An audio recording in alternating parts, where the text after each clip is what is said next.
It's your intellect once again. So guys, at this moment, I don't have anything much to say to you. Ndoda ngokuudzai kuti guys ndiri kufara nemameseji enyu. I'm speechless. Ndiri kufara, ndiri kuona kufarawo kwenyu, ndiri kuonawo support yenyu. So guys, ndofunga mangozvionerawo ma-students akapasa and we have managed to secure a 90% pass rate. So, video rekutera guys, we are going to watch the names of my students. We are going to watch the points that they secured. Saga, don't lose focus. For more information, contact the number on the screen.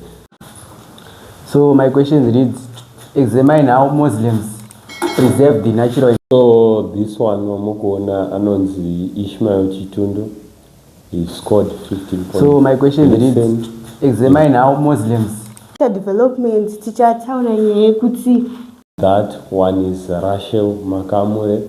She was one of my best students and she have scored 15 points. Listen as she is paving way, as she is representing. Those are her results. Kuti pressure pakaitwa the mass conscription vakabuild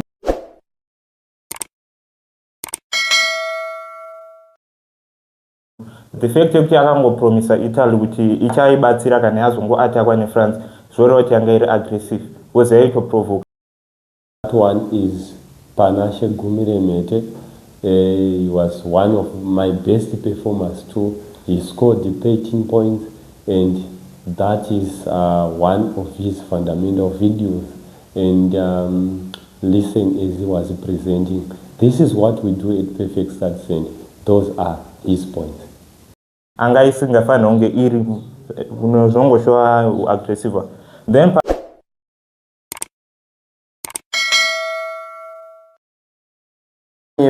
asset laziness izvo zvizoimprova faithfulness wake neukindness wake. Then second point yedu, encourage social responsibility. That one is Brian Chivakudzi.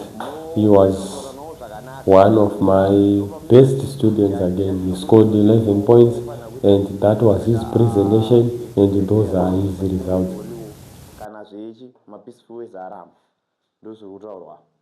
Then poita ethical guidelines in armed criticism chero zvaka kuti mune chingomanikidzwa kuti muone zvakanaka muone zvakaipa zvanoita apa painonzi eugenics programs aiuraya zvirema kuti ukazvarwa wakatongoremara kana kuti uka. Then next arikuya yanonzi Paida Chiduwa. She scored 11 points. Ndo mamwe ma presentations aita ayo ndo ma results ake. So guys, thank you very much. Shalom.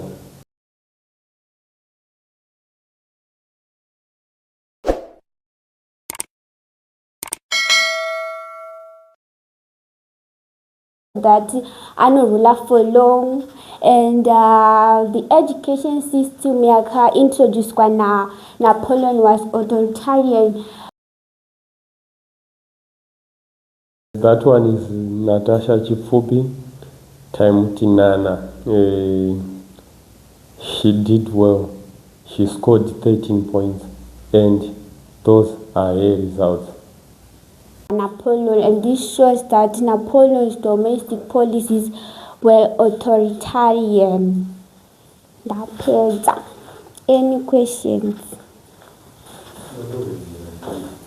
I'm encouraging all students who are watching this and all parents, friends and family to share it and to encourage one of your friends, one of your family members, one of your cousins and whosoever who need to have also a good pass rate or good percentage marks as they are going to proceed in their exams and as they are going to open their portals in 2027, they must be smiling as others are doing. So to do it, you just contact the number on the screen, and above all, to make it simple, you can verify using my YouTube channel, that is Send to the Intellect. And also, you can verify through my Facebook.